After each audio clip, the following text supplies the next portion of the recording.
6 backyard weeds you're destroying by mistake. Most of us have been there. You look out at your garden and spot a patch of unfamiliar plants growing where you did not put them, and your first instinct is to pull them out. But here is something that might change the way you look at your yard forever. Some of the plants we spend the most time pulling, spraying, and getting rid of are actually some of the most useful plants that could be growing in your garden. So before you reach for the gloves and start pulling, let's take a closer look at 6 so-called weeds that you might want to think twice about destroying. Number 1, dandelion. Dandelions are probably the most pulled, most sprayed, and most unwanted plant in the average American lawn, and yet they are one of the most useful plants that could possibly be growing in your yard. Every single part of a dandelion is edible and useful. The leaves can be eaten fresh in salads or cooked like spinach, and they have a slightly bitter flavor similar to arugula that works really well with a simple dressing. The bright yellow flowers can be eaten too, tossed into salads for a pop of color, or even used to make dandelion tea. The roots can be dried, roasted, and brewed into a warm drink that has been enjoyed as a coffee alternative for generations. Dandelions are also one of the very first flowers to bloom in early spring, which makes them an incredibly important early food source for bees and other pollinators that are just waking up after winter. Before you pull the next dandelion you see, consider letting a few of them stay. Number 2, purslane. Purslane is a low, growing, succulent-looking plant with small round leaves and thick reddish stems that tends to show up in garden beds, sidewalk cracks, and bare patches of soil during the warmer months. Most gardeners pull it out without a second thought, but purslane is actually considered a gourmet ingredient in many parts of the world. It has a mild, slightly tangy flavor with a satisfying crunch, and it works wonderfully in salads, stir-fries, and soups. What makes purslane really stand out among wild plants is that it is one of the very few plant sources of omega-3 fatty acids, the same kind of healthy fats found in fish and flaxseed. It is also high in vitamin C, vitamin A, and several important minerals. In Mexico, it is known as verdolaga and is a beloved ingredient in traditional cooking. In Greece, it is eaten fresh with olive oil and feta cheese. Around the world, people treasure this plant that most American gardeners throw away without a second look. Number 3, clover. Clover is another plant that gets a bad reputation in lawns, but is actually doing your garden a huge favor just by being there. White clover in particular is one of the best natural helpers a garden can have. Its roots have a special ability to take nitrogen from the air and put it back into the soil, which acts as a free and completely natural fertilizer for the plants around it. Many organic gardeners actually plant clover on purpose for this very reason.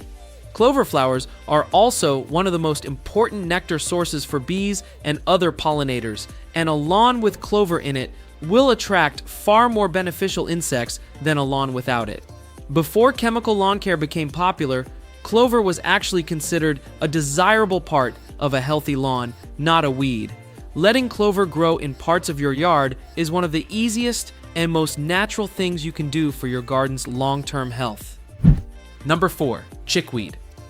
Chickweed is a delicate, low-growing plant with small oval leaves and tiny white star-shaped flowers that tends to pop up in early spring and again in fall when the weather cools down. It spreads quickly and can cover a surprising amount of ground in a short time, which is why most gardeners treat it like a problem. But chickweed is completely edible and actually quite tasty. It has a mild, fresh flavor similar to spinach or lettuce and can be eaten raw in salads or added to sandwiches and wraps. It is also rich in vitamins and minerals including vitamin C, calcium, and iron. Chickweed has been used as a food source in Europe and Asia for centuries, and it was commonly eaten by early American settlers who relied on it as one of the first fresh greens available in early spring. Chickens and other backyard poultry absolutely love it too, which is exactly how it got its name. Number 5, lamb's quarters. Lamb's quarters is a tall, upright plant with grayish-green leaves that have a distinctive powdery or dusty look on the underside. It tends to grow quickly in disturbed soil and garden beds, and most gardeners pull it out regularly without giving it much thought. But lamb's quarters is actually one of the most nutritious wild plants you can find growing in your backyard. It is closely related to spinach and quinoa, and the leaves taste very similar to spinach when eaten raw or cooked. They can be used in salads, sautéed with garlic and olive oil, added to soups and stews, or blended into a smoothie for a big nutritional boost. Lamb's quarters is also a remarkably generous plant. A single plant can produce thousands of tiny seeds that are edible and nutritious, similar in some ways to the quinoa seeds that have become so popular in recent years. Number 6. Stinging nettle. Stinging nettle has a reputation that makes most gardeners want nothing to do with it, and that reputation is not entirely unfair since brushing against the tiny hairs on its leaves and stems does cause a sharp stinging sensation that can be quite unpleasant. But stinging nettle is one of the most valuable wild plants you can have growing in or near your garden, and once you learn how to handle and use it properly, it becomes a plant you might actually want to keep around. The sting completely disappears the moment heat or drying is applied, which makes nettle perfectly safe and delicious to cook with. Nettles have been eaten as a spring vegetable across Europe and Asia for thousands of years. They can be blanched and eaten like spinach, added to soups and pasta dishes, or brewed into a rich, earthy tea. Nettle is also a powerful natural fertilizer when steeped in water for a few weeks, creating a liquid feed that gardeners have used for centuries to give their plants a natural nutrient boost. The next time you head out to your garden to pull weeds, take a moment to look a little more closely at what is actually growing there. If you enjoyed this video, please give it a like and subscribe so you never miss a new video from us. Let us know in the comments below which of these so-called weeds you have growing in your yard, and whether you plan to give any of them a second chance. And while you are here, go check out our video on 8 plants that are illegal to grow in some states, because knowing what to keep and what to avoid is one of the best things you can do for your garden.